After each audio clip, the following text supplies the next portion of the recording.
Quand un politique parle, il ne parle jamais par hasard. Chaque mot, chaque formule, chaque tournure est calibrée. C'est pas de l'impro, c'est pas du naturel, c'est du travail. Et souvent, c'est du calcul.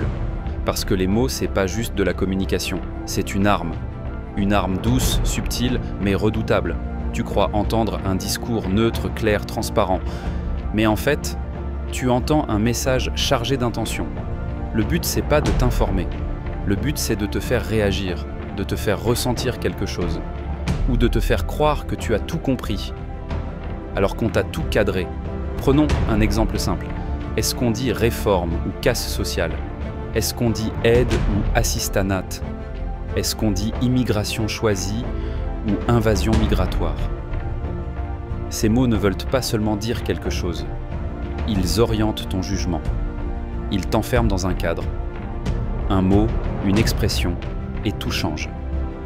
C'est ce qu'on appelle le framing, le cadrage, la façon dont on présente une information pour lui donner un sens précis.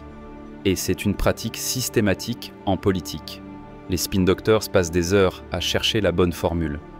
Pas celle qui dit la vérité, celle qui sonne bien, celle qui claque, celle qui passe à la télé, celle que les journalistes vont reprendre.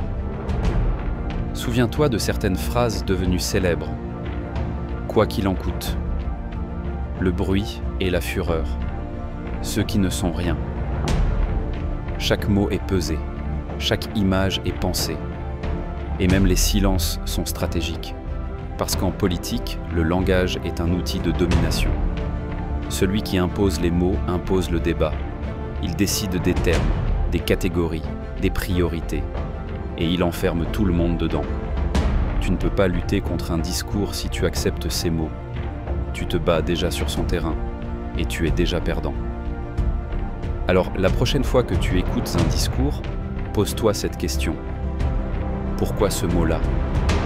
Pourquoi cette formule? Et qu'est-ce qu'on essaie de me faire penser sans me le dire directement?